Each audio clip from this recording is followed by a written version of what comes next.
بسم اللہ الرحمن الرحیم۔ السلام علیکم۔ آج اس چیپٹر کے اندر میں آپ کو ایک بہت پرانی دنیا میں لے جانا چاہتا ہوں، بہت شروع کی دنیا، جب آدم علیہ السلام کو یہاں بھیجا گیا تھا۔ قصہ آدم تو آپ نے بہت سی کتابوں میں پڑھا ہوگا کہ کس طرح آدم اور حوا علیہ السلام جنت سے زمین پر آئے، اور پھر ان کے بیٹوں حابیل اور قابیل کے بارے میں بھی۔ انفیکٹ تقریباً ہم سبھی نے بچپن میں قابیل اور حابیل کا قصہ سن رکھا ہے کہ کیسے ایک نے دوسرے کا قتل کیا تھا۔ لیکن میں آپ کو اس زمانے میں ایک بالکل مختلف انداز میں لے کر جانا چاہتا ہوں، قرآن اور حدیث کے سائے میں رہ کر آرکیالوجی کی دنیا میں۔ آرکیالوجی یعنی قدیم زمانے کی سائنٹیفک سٹڈی، جو ہمیں اس بہت شروع کی دنیا کے ثبوت دیتی ہے کہ وہ کیسی تھی۔ لکھائی کی ایجاد یا ریکارڈڈ ہسٹری تو صرف چند ہزار سال پہلے کی بات ہے۔ انفیکٹ ہمارے پاس تو سب سے پرانی لکھائی بھی صرف اور صرف 5200 ایئرز اولڈ ہے۔ 5200 سال پرانی مٹی کی ایک چھوٹی سی تختی جو عراق سے ملی تھی، اور اس پر کسی ورکر کو شراب دینے کے متعلق ہدایات لکھی ہوئی ہیں، جس سے پتہ چلتا ہے کہ وہ ایک اچھا بھلا اسٹیبلشڈ معاشرہ تھا۔ لیکن جس دور کی میں بات کر رہا ہوں وہ ان تختیوں سے بہت پہلے کا ہے، جسے ہم عام زبان میں پتھر کا زمانہ کہتے ہیں۔ لکھائی کی ایجاد سے بہت پہلے کی دنیا، پری ہسٹری کا زمانہ، ایک بالکل شروعاتی دنیا۔ اور اس دنیا میں لے جانے کے لیے میں آپ کو مختلف ممالک، مختلف جنگلوں اور مختلف غاروں میں لے کر جاؤں گا، جہاں ہم حیران کر دینے والی چیزیں دیکھیں گے۔ ان غاروں میں بنی ہزاروں سال پرانی پینٹنگز، پتھر کے زمانے کی قبریں، اور ان قبروں کے اندر چھپے راز۔ لیکن قبریں کیوں؟ کیونکہ مرے ہوں کو دفنانا ایک آئیڈیولوجیکل سسٹم اور ایک معاشرے کا نہ رد ہونے والا ثبوت ہے، اور اسی لیے جب بھی آرکیالوجسٹس انسان کی تاریخ ڈھونڈ رہے ہوتے ہیں تو وہ دفنانے کے طریقوں پر بہت زیادہ غور کرتے ہیں، کیونکہ لوگوں کے دفنانے کا طریقہ ان کے زمانے کی زندگی، موت اور مذہب کے ان کے کانسیپٹس کے بارے میں بڑے واضح ثبوت پیش کرتا ہے کہ وہ لوگ اس وقت کیا سوچتے تھے۔ لیکن اس ٹاپک کی سٹڈی بہت محتاط ہو کر کرنی ہوگی، کیونکہ انسان کے علاوہ کم سے کم 5 سپیشیز ایسی بھی ہیں جنہیں دوسرے جانوروں کو یا اپنی ہی سپیشیز کے دوسرے جانوروں کو دفناتے دیکھا گیا ہے۔ مثلا ہاتھی، زرافہ، ڈولفن، چمپینزی اور کوا۔ بلکہ کینیا میں ایک مرتبہ ہاتھیوں کے ایک جھنڈ کو اپنی مردہ میٹریاخ یعنی جھنڈ کی الفا ہتھنی کی باڈی پر پتے اور شاخیں ڈالتے بھی دیکھا گیا تھا۔ بلکہ انسان کو بیسکلی مردے دفنانا ان 5 میں سے ایک جانور ہی کے ذریعے سکھایا گیا تھا۔ لیکن اس کے متعلق بات کرنے سے پہلے ایک بہت ہی خاص سوال ذہن میں آتا ہے کہ آخر دفنانے کی تاریخ کتنی پرانی ہے؟ اس وقت دنیا میں سب سے پرانی دفن ہوئی ہڈیاں لیوانت میں ہیں۔ لیوانت کا نام شاید آپ نے 2014 میں آئسل یا آئسس یعنی داعش کے حوالے سے بہت سنا ہوگا۔ ان کا ایک دوسرا نام آئسل بھی تھا، آئسل یعنی Islamic State in Iraq and Levant. Levant ایک پورے علاقے کا نام ہے جس میں کئی ملک آتے ہیں، فلسطین، اسرائیل، شام، لبنان، اردن، یعنی کہ یہاں تک کہ ترکی کا کچھ علاقہ بھی۔ یہ ایک پورے ریجن کا نام ہے۔ یہاں پایا جانے والا 1,20,000 سال پرانا مدفن ایکچولی کوئی ایک قبر نہیں بلکہ قبروں کا سلسلہ ہے۔ اسے قبرستان بھی نہیں کہہ سکتے کیونکہ یہ غاریں ہیں، اور ان غاروں کے اندر جانوروں کی ہڈیاں ہیں، اور کچھ ہڈیاں نامعلوم قسم کی ہیں۔ جو جانوروں کی ہیں یا انسانوں کی یہ کہنا بہت مشکل ہے، اور وہ سب ایک ساتھ دبی ہوئی ہیں۔ لیکن وہ ہڈیاں اس قدر خستہ حالت میں ہیں کہ انہیں کھودنا اور نکالنا تقریباً ناممکن ہے۔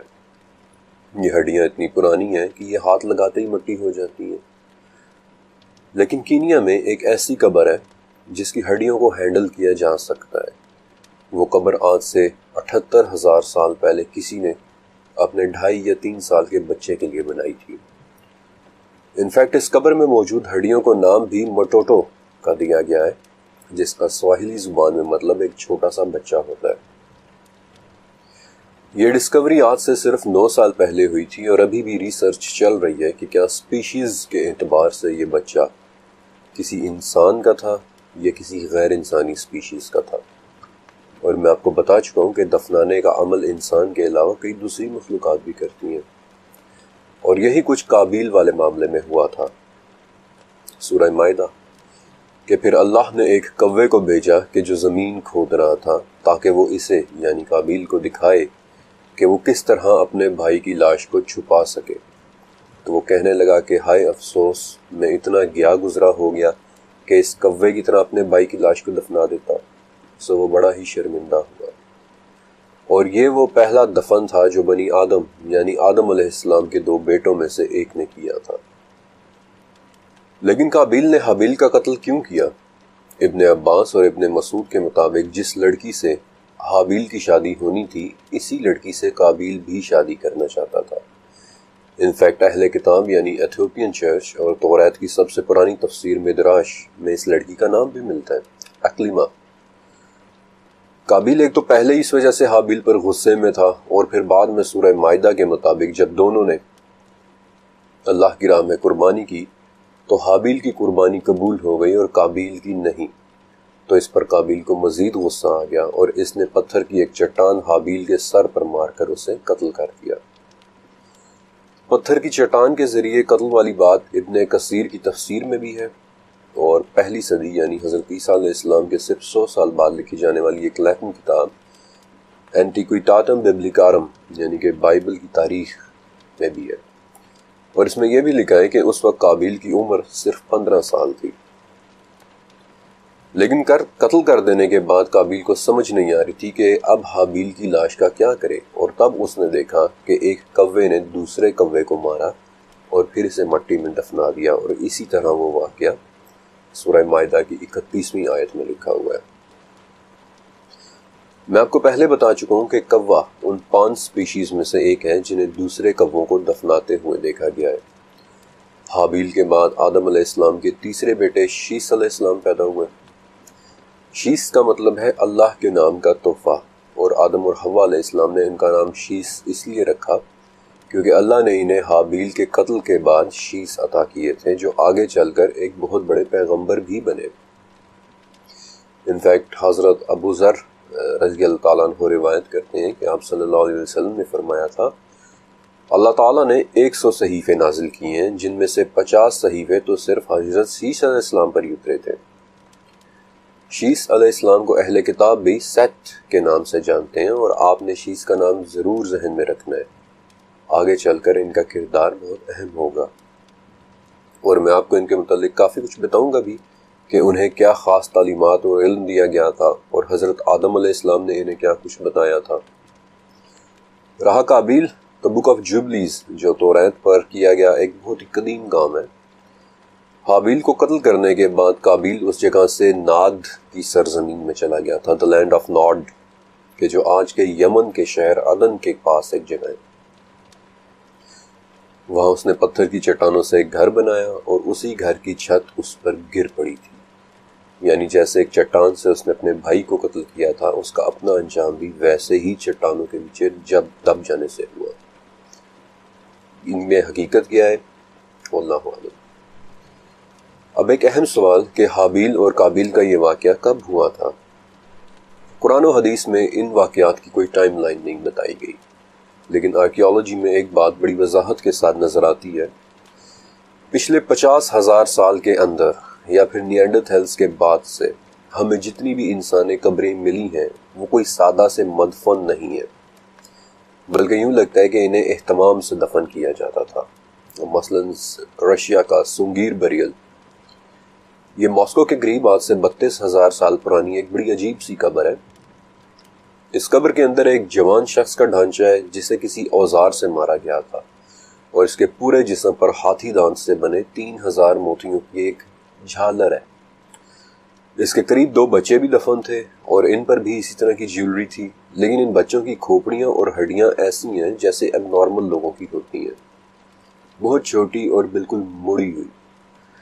لیکن ایک بڑی اہم بات ہے کہ ان تینوں باڈیز کو، ان تینوں اجسام کو ریڈ اوکر یعنی قدرتی سرخ مٹی سے لیپا گیا تھا۔ یہ مٹی پاکستان میں بھی گیرو کے نام سے ملتی ہے، اور یہ ایک قدرتی پگمنٹ ہے، اٹس اے نیچرل کلر، یعنی یہ ایسی مٹی ہے جو ایک قدرتی رنگ بھی دیتی ہے، اور آگے چل کر آپ دیکھیں گے کہ سرخ مٹی کے پیچھے کوئی نہ کوئی خاص بات ضرور تھی۔ ماسکو سے 2000 کلومیٹر دور ناروے میں 30 ہزار سال پرانی کچھ قبریں ہیں جن کے اندر پڑے جسموں پر ایک مرتبہ پھر سے یہ سرخ مٹی لپٹی ہوئی نظر آتی ہے۔ ہاں، یہ الگ بات ہے کہ ان قبروں میں مرنے والوں کے ساتھ پھر مچھلی، ہرن اور پالتو بلی تک دفنائے گئے ہیں، بالکل ویسے ہی جیسے بعد میں مصری ایجپشن فیروز نے کیا تھا، مصری فرعونوں نے کیا تھا۔ لیکن ایک اور خاص بات کہ ان اسکینڈینیوین ممالک میں 25 سے 30 ہزار سال پرانی کچھ برتھنگ ہٹس بھی ملی ہیں جہاں عورتیں اپنے بچوں کی پیدائش کے وقت چلی جایا کرتی تھیں۔ اب اس سے ایک بہت اہم بات پتہ چلتی ہے کہ وہ لوگ یہ بات انڈرسٹینڈ کرتے تھے کہ بچے کی پیدائش ایک اسپیشل ایونٹ ہے، اس کے لیے احتیاط اور پرائیویسی دونوں چاہیے ہوتے ہیں، بالکل ویسی سوچ جیسی آج کا ایک ماڈرن انسان سوچتا ہے۔ رہی بات سرخ مٹی کی، تو یہ معمہ آسٹریلیا میں 14,000 سال پرانی ایک قبر لیک منگو ریمینز میں بھی نظر آتا ہے، اور اس والی قبر کے لیے یہ مٹی یقیناً کہیں بہت دور سے لائی گئی تھی، کیونکہ آسٹریلیا والی قبر کے دور دور تک سرخ مٹی کا کوئی ڈپازٹ نہیں ہے۔ البتہ کچھ جگہوں پر دفنانے کی پریکٹس میں کافی کرپشن بھی نظر آتی ہے، مثلا چائنا کا ایک صوبہ ہے ہینان پروونس، وہاں 4 قبریں ایسی ملی ہیں جن سے پتہ چلتا ہے کہ انہیں انسانی قربانی کے طور پر دفنایا گیا تھا۔ اور اسی طرح اسپین میں ہزاروں سال پرانی قبروں میں سے صرف انہی قبروں کے اندر زیورات اور جیولری پڑی نظر آتی ہیں کہ جو لوگ معاشرے میں کوئی اونچا مقام رکھتے تھے۔ لیکن یہ سب میں آپ کو کیوں بتا رہا ہوں؟ اس سب سے آپ کو کیا پتہ چلتا ہے؟ ان سب باتوں سے یہ پتہ چلتا ہے کہ 50,000 سال سے پہلے کی قبریں کوئی باقاعدہ قبریں تھی ہی نہیں۔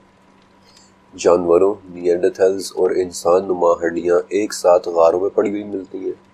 ان پر کسی قسم کا کوئی مذہبی ریچول ہوا نظر نہیں آتا، مثلا نہ ان کے ساتھ کسی قسم کی کوئی جیولری دفنائی گئی، نہ ان پر کوئی ریڈ اوکر یا سرخ مٹی کا لیپ کیا گیا۔ لیکن دوسری طرف دیکھا جائے تو پچھلے 50,000 سال کے مدفن، ان پر آپ کو واضح انداز میں کسی نہ کسی مذہب، بلیف یا عقیدے کی چھاپ نظر آئے گی۔ کہیں کوئی اپنے مردوں پر 3,000 موتیوں کی جھالر چڑھا رہا ہے، کوئی 14,000 سال پہلے حائفہ یعنی اسرائیل میں اپنے مردوں کے ساتھ پھول دفنا رہا ہے، بلکہ چائنا میں ایک ایسی عورت کی قبر بھی ملی تھی جسے ایک طرح کے کفن میں لپیٹ کر دفنایا گیا تھا۔ یہ باڈی آج بھی، یہ لاش آج بھی بیوٹی آف لولان کے نام سے محفوظ ہے۔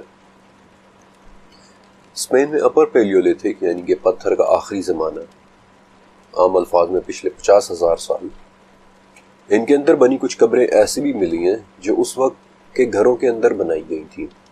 یہ بڑی اہم بات ہے۔ اس سے آرکیولوجیکل سائنس ایک بہت بڑا نتیجہ اخذ کرتی ہے کہ ایک وقت ایسا بھی گزرا ہے جب لوگ اینسیسٹر ورشپ پریکٹس کر رہے تھے، یعنی کہ وہ لوگ اپنے باپ داداؤں کی عبادت کیا کرتے تھے۔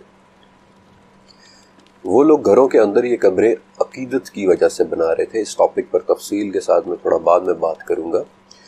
البتہ یہی اپر پیلیولتھک یعنی پچھلے 50,000 سال کا وقت وہ دور ہے جس میں دفنانے کے ثبوت ملتے ہیں، باقاعدہ دفنانے کے، پراپر بریلز، آرٹ، جیولری اور کپڑے کے ثبوت ملتے ہیں، لینگویج کے ثبوت ملتے ہیں، بنیادی قسم کی ٹیکنالوجی، اوزاروں میں کمپلیکسٹی اور انسانوں کی دنیا میں مختلف حصوں میں پھیلنے کے ثبوت ملتے ہیں۔ لیکن اس اپر پیلیولتھک دور میں ایک بہت ہی دلچسپ کانسیپٹ بھی ہے۔ ان 50,000 سال کی آرکیالوجی میں بہت جگہ پر یعنی مختلف گاؤں، بستیوں، آبادیوں کی آرکیالوجی میں خاص شخص کے متعلق ٹریسز ملتے ہیں۔ ایک ایسا شخص جسے آج کی زبان میں شامن کہتے ہیں۔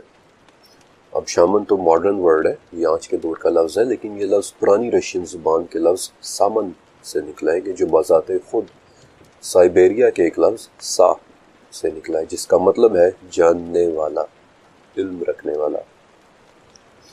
انفیکٹ وہیں سے سنسکرت کے جو خود بھی ایک 7,000 سال پرانی زبان ہے، اس نے بھی سا کے لفظ سے شرامانا کا لفظ اخذ کیا ہے، جس کا مطلب ہے مقدس شخص، وہ شخص جو خدا کا بھیجا ہوا ہو۔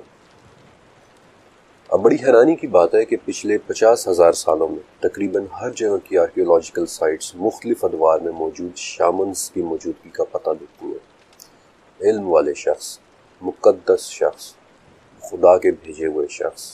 اور اگر اسی لفظ شامن کو عربی میں ٹرانسلیٹ کیا جائے تو میرے خیال میں اس کی عربی ٹرانسلیشن لفظ پیغامبر کے مترادف ہی ہوگی۔ آج کے زمانے میں لفظ شامن ایک خاص سینس میں استعمال ہوتا ہے، یعنی کہ ایک ایسا شخص جو روحانی دنیا کے بجائے صرف آباء و اجداد کی روحوں تک رسائی رکھتا ہو، اور اس کی ایک وجہ بھی نظر آتی ہے۔ ابھی تھوڑی دیر پہلے میں نے آپ کو اسپین میں ملنے والی 29,000 سال پرانی قبروں کے متعلق بتایا تھا جو ان لوگوں نے اپنے گھروں کے اندر بنائی ہوئی تھی، جیسے آج بھی کچھ لوگ کرتے ہیں، اور اس کی وجہ مر جانے والے سے جذباتی وابستگی ہوتی ہے، اور تب بھی ہوتی تھی۔ اس پریکٹس سے آرکیالوجسٹ یہ نتیجہ اخذ کرتے ہیں کہ پری ہسٹری میں ایک وقت ایسا بھی گزرا ہے جب لوگ اپنے آباء و اجداد کی روحوں کی عبادت کرتے تھے۔ اسپین کی ان قبروں کے علاوہ میں آپ کو ایک اور ملک میں لے کے چلتا ہوں، آج سے 13,000 سال پرانا اردن، جہاں عین الغزل میں اس وقت 32 مجسمے موجود ہیں۔ لیکن ان سب مجسموں میں ایک خاص بات ہے کہ 32 کے 32 مجسموں میں ایک کے بجائے دو سر ہیں، اور ان 2 سروں میں انفیکٹ ایک معنی چھپا ہے کہ عین الغزل میں ایک ہی وقت میں 2 لوگوں کی عبادت کی جا رہی تھی۔ ایک سر عبادت کرنے والے کے اپنے جد امجد کی روح کو ریپرزینٹ کرتا ہے، اور دوسرا سر عبادت کرنے والے کے پورے گاؤں کے آباء و اجداد کی روح کو ریپرزینٹ کرتا ہے، یعنی اس شخص کی روح کو کہ جو پورے گاؤں کا اینسسٹر تھا، جد امجد تھا، گاؤں کا سب سے بڑا تھا۔ اب 30,000 سال پرانی ان قبروں اور 2 سروں والے ان بتوں کی آرکیولوجیکل تشریح سن کر آپ کے ذہن میں فوراً کیا چیز آتی ہے؟ حضرت نوح علیہ السلام کا زمانہ، جب وہ لوگ اپنے آباء و اجداد کو باقاعدہ پوجنے لگ گئے تھے۔ ان لوگوں کے وہ جد امجد جن کا نام سے ذکر سورہ نوح کی 23ویں آیت میں ہے کہ انہوں نے کہا، ہرگز اپنے معبودوں کو نہ چھوڑنا، اور نہ ہی ود کو اور سوا کو اور یغوث کو اور یعوق کو اور نصر کو چھوڑنا۔ یہ 5 نام نوح علیہ السلام کی قوم کی اس پریکٹس کے حوالے سے آتے ہیں جو انہوں نے اپنے آباء و اجداد کی عبادت کی صورت میں شروع کر دی تھی۔ ود ان کے آباء و اجداد میں سب سے بڑے جد امجد کا نام تھا، اور اسپین سے ملے یہ آرکیولوجیکل ثبوت ہمیں دکھاتے ہیں کہ کم سے کم 30,000 سال پہلے انسان اپنے آباء و اجداد کی عبادت کر رہا تھا۔ اسپین اور عین الغزل یہ صرف 2 آرکیولوجیکل سائٹس ہیں۔ اللہ جانتا ہے، اللہ بہتر جانتا ہے کہ دنیا کے باقی ممالک میں ٹنوں مٹی کے نیچے ایسے کون سے راز دفن ہیں جو ہمیں اس زمانے کے متعلق کیا کچھ بتا سکتے ہیں، کیونکہ آباء و اجداد کی عبادت اس وقت بھی کسی ایک جگہ نہیں ہو رہی تھی، اور نہ ہی کسی ایک خاص زمانے میں۔ یہ مختلف زمانوں اور مختلف علاقوں میں ہوتی رہی ہے، جیسا کہ آج بھی زندہ ہے، اور اس وقت بھی دنیا کے 12 ممالک میں کہیں نہ کہیں آباء و اجداد کی عبادت ہو رہی ہے۔ لیکن آرکیالوجی سے ہمیں یہ ضرور پتہ چل جاتا ہے کہ ان کے اپنے آباء و اجداد کی عبادت کرنے والی ایک قوم کم سے کم 30,000 سال پہلے ضرور زندہ تھی۔ آپ میں سے کئی لوگوں نے ریڈ اوکر یا سرخ مٹی کے متعلق سوچا ہوگا کہ آخر اس کا کیا مطلب ہو سکتا ہے۔ ہزاروں میل دور آسٹریلیا جیسے ایک آئسولیٹڈ بر اعظم پر دفن ہوئے شخص پر سرخ مٹی کی موجودگی سے یہی لگتا ہے کہ سرخ مٹی اس دور میں یقیناً کسی خاص اہمیت کی حامل رہی تھی۔ وہ اہمیت کیا تھی؟ اس کا فائنل جواب آج بھی ہمارے پاس نہیں ہے۔ پری ہسٹری میں کچھ بھی لکھا نہیں گیا تھا، یہ لکھائی کی ایجاد سے پہلے کا دور تھا، اسی لیے ہم زیادہ تر مدد آرکیالوجی سے لیتے ہیں، پھر اسے سمجھنے کی کوشش کرتے ہیں، انٹرپریٹ کرنے کی کوشش کرتے ہیں، اور ابھی تک ہم سرخ مٹی کی اہمیت کو انٹرپریٹ نہیں کر پائے ہیں۔ لیکن میرا ذاتی خیال یہ ہے کہ آدم علیہ السلام کی اولاد پوری دنیا میں پھیل چکی تھی، اور ایک ہی والد کی اولاد ہونے کی وجہ سے وہ سب جانتے تھے کہ ہماری تخلیق مٹی کی ہے، اور شاید اسی لیے موت کے بعد بھی وہ اپنے مردوں کو علامتی طور پر اسی مٹی میں لپیٹ کر اسی مٹی کے سپرد کر دیتے تھے۔ لیکن یہ مٹی صرف سرخ ہی کیوں ہوتی تھی، یہ شاید ہم کبھی بھی نہ جان سکیں۔